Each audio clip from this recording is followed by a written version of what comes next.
Oke, Assalamualaikum warahmatullahi wabarakatuh. Perkenalkan, nama saya Aryawangi Ramawanto dengan NIM 22050974086. Pada pertemuan kali ini, kita akan meresum artikel dari mata kuliah jaringan nirkabel. Nah, di sini pada artikel pertama membahas tentang Exclusive and Controlled 5G Network for Development of Connected and Automated Facial Technologies.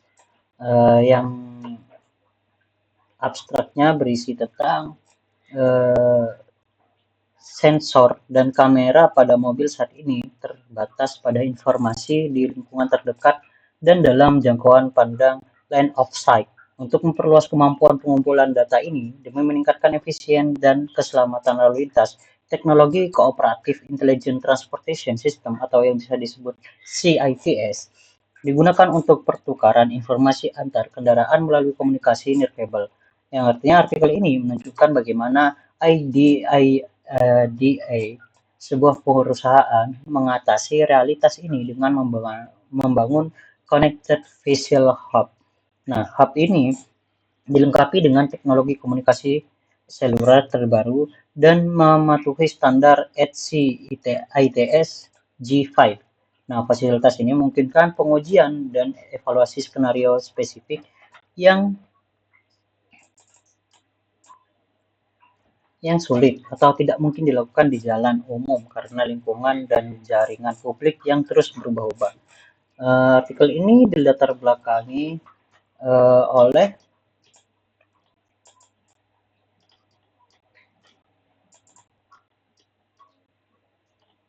Jadi latar belakangnya state of art-nya itu ya yang berisi pengujian sistem CITS.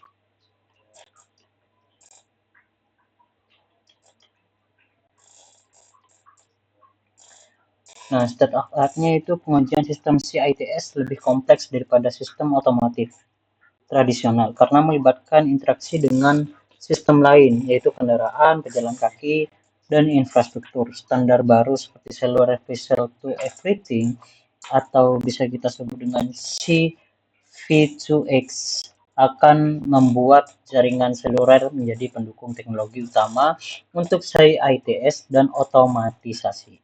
Namun ada masalah besar dalam pengujian di sini, yaitu lintasan uji tradisional tidak cukup untuk kendaraan yang terkoneksi dan otomatis. Yang kedua, menggunakan jaringan seluler komersial atau publik untuk pengujian tidak dapat diandalkan karena kondisinya tidak terkontrol. Kapasitas yang tersedia juga bervariasi, jangkauan tidak dapat diubah, dan privasi data sensitif menjadi masalah. Dan yang terakhir, agar hasil pengujian dapat diandalkan, parameter jaringan harus dapat dikontrol untuk mereplikasi skenario tersebut. Nah, di sini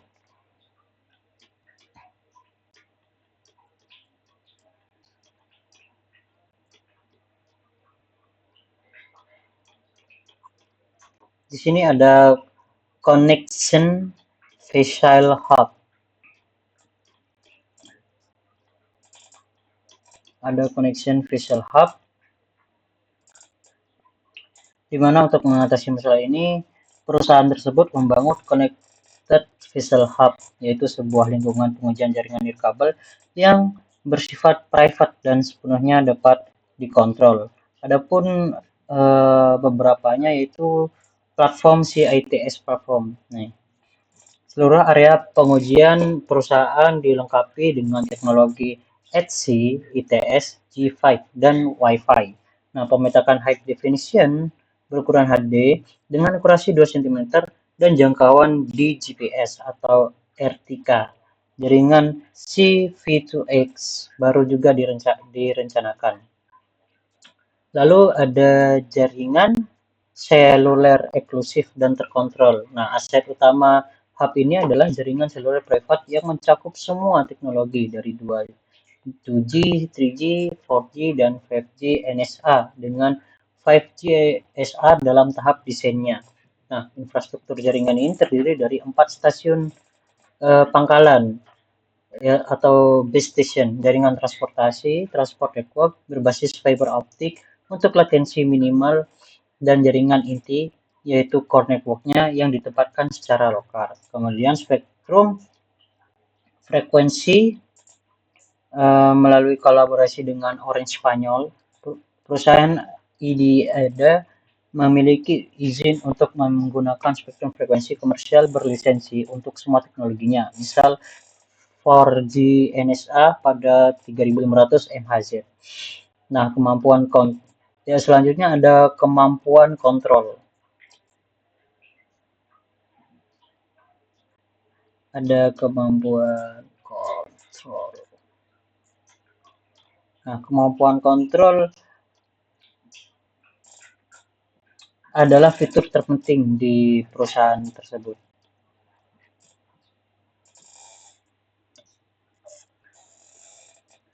Nah, tim perusahaan tersebut dapat secara manual memodifikasi parameter jaringan untuk pengujian, termasuk mengubah konfigurasi MIMO misalnya dari 4x4 ke 2x2, terus mengurangi daya sinyal pada semua teknologi radio untuk menyimulasikan kondisi jangkauan yang buruk, terus memaksa handover atau HO antar teknologi yang berbeda, misalnya memaksa perangkat beralih dari jangkauan 5G ke 2G untuk menguji mobilitas sistem.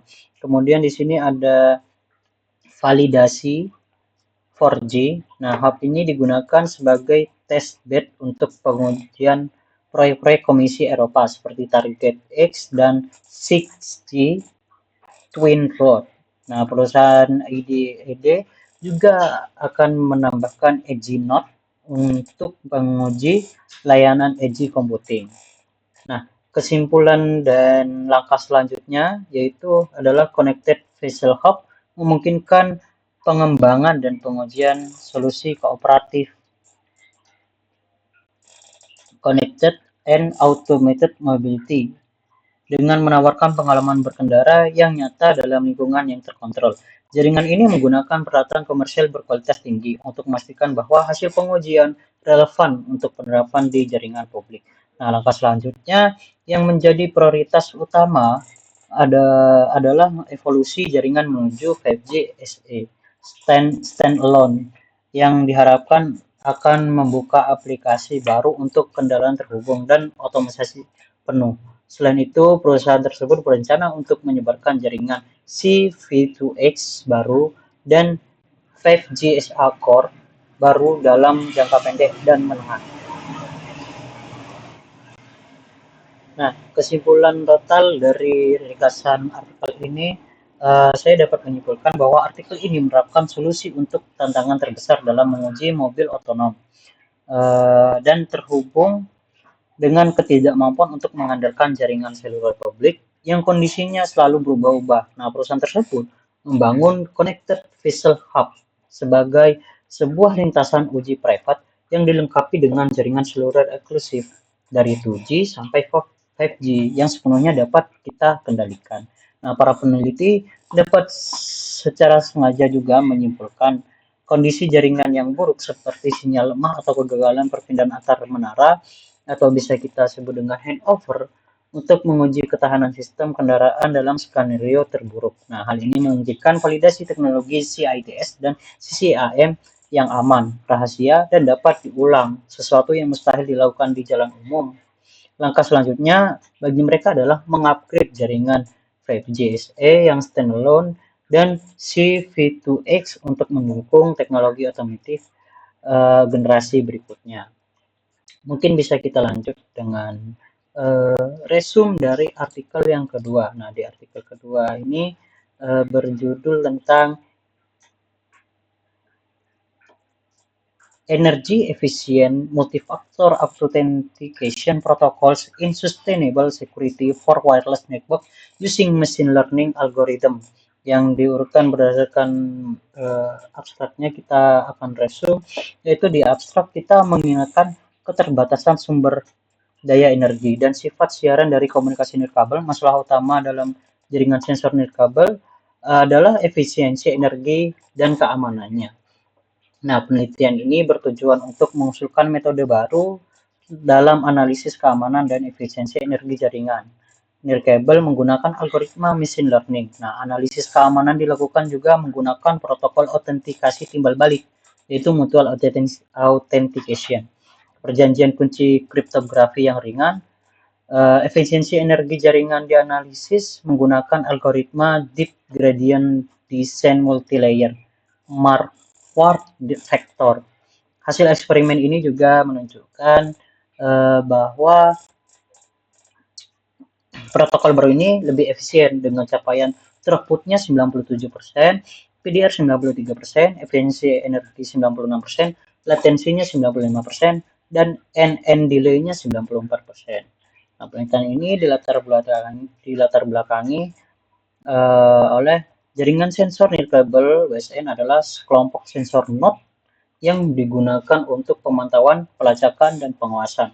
Nah, node-node ini biasanya ditenagai baterai dan memiliki daya pemrosesan yang terbatas. Akibatnya WSN menghadapi dua tantangan utama, yaitu yang pertama efisiensi energi tetap menjadi prioritas utama karena masa pakai jaringan dibatasi oleh sumber daya energi node yang terbatas. Lalu yang kedua ada keamanan, menjadi perhatian penting karena sifat sensitif dari data yang dikumpulkan dan adanya potensi serangan jahat seperti intersepsi data dan akses tidak sah. Nah, dalam studi ini mencatat bahwa protokol yang ada seperti varian Leach, protokol clustering untuk efisiensi energi, dan protokol autentikasi lainnya memiliki kelemahan seperti rentan terhadap serangan identity, spoofing, dan DDoS atau tidak ringan dalam hal biaya penyimpanan. Nah, dalam penelitian ini juga menggunakan metodologi yang diusulkannya. Nah, ini metodologi penelitian.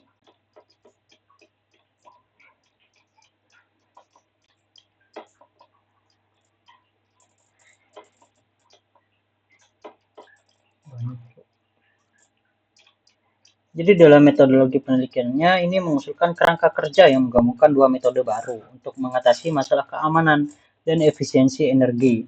Tujuannya adalah untuk membangun perutean jalur atau path routing yang efisien menggunakan machine learning jaringan saraf dalam. Nah, untuk keamanan menggunakan lightweight cryptographic agreement mutual authentication protocol atau bisa disingkat dengan LCK-AMAP. Nah, ini adalah protokol autentikasi multifaktor yang dirancang untuk menjadikan ringan. Prosesnya melibatkan dua fase utama, yaitu fase registrasi. Pengguna atau user mendaftarkan ke gateway menggunakan ID, terus dengan kata sandi, dan tempat biometrik. Kemudian pengguna menerima smart card. Nah,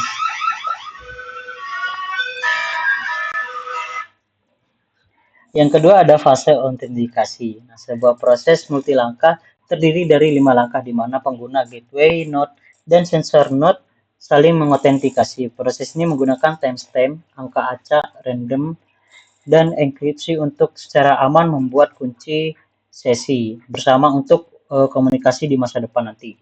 Nah, untuk efisiensi energi Deep Gradient Descent Multilayer Marquardt Vector Algorithm, ini adalah algoritma machine learning yang didasarkan pada metode policy gradient. Tujuannya adalah untuk memaksimalkan nilai kumulatif diharapkan expected value yang pada dasarnya adalah menemukan kebijakan terbaik untuk jaringan. Dalam konteks WSN, algoritma ini digunakan untuk clustering dan pemilihan CH, membantu dalam proses clustering sensor dan memilih cluster head secara optimal. Kemudian yang kedua ada Perutean routing, algoritma perutean berbasis deep learning ini digunakan untuk melakukan memilih jalur terpendek yang diperlukan untuk transmisi data. Jaringan melacak node mana yang masih hidup dengan energi di atas ambang batas untuk mempertahankan umur jaringan. Lalu di sini ada hasil analisis.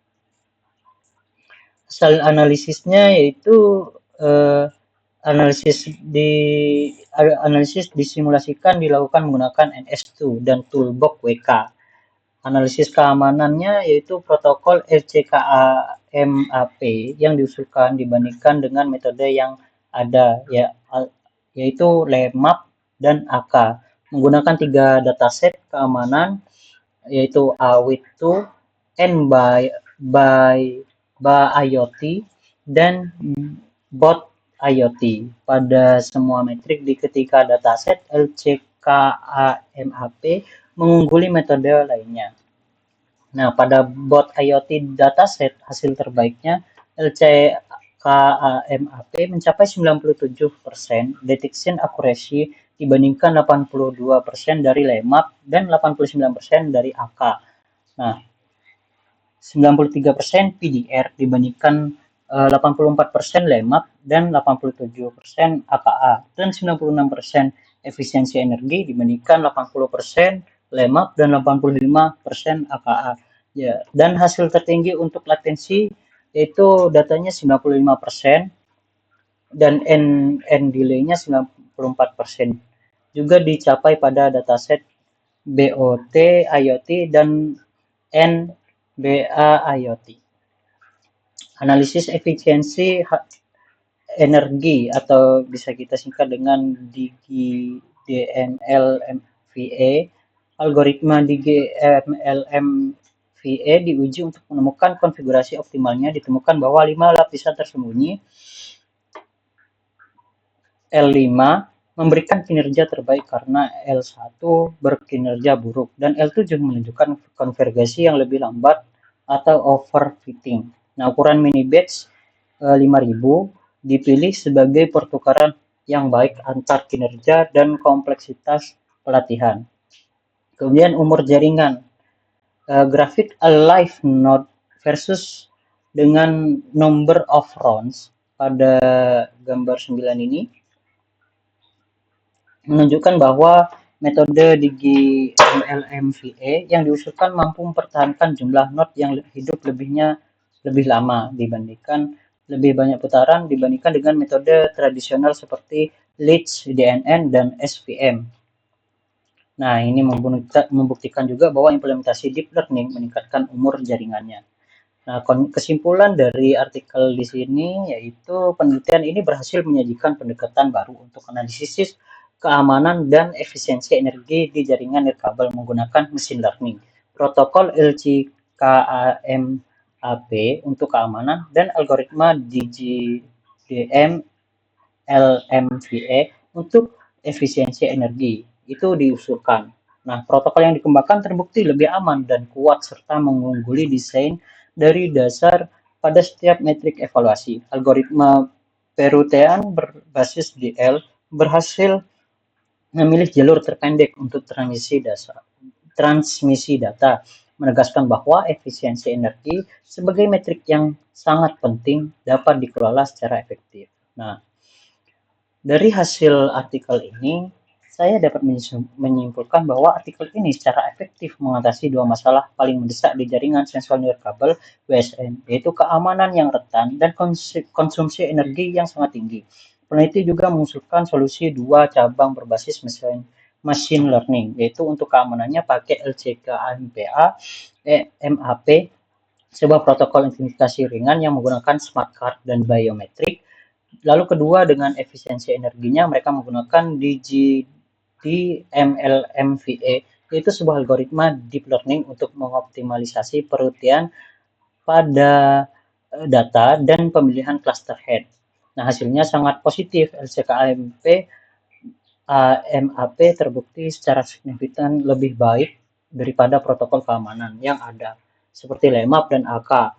Di semua metrik juga mencapai akurasi deteksi 97% dan efisiensi energi 96% pada dataset bot IoT. Sementara itu, algoritma DMLMVA terbukti juga secara drastis memperpanjang umur jaringan, menjaga lebih banyak sensor tetap hidup dan lebih lama dibandingkan dengan metode standar seperti Leach. Oke, demikian resume dari saya. Kurang lebihnya mohon maaf. Wassalamualaikum warahmatullahi wabarakatuh.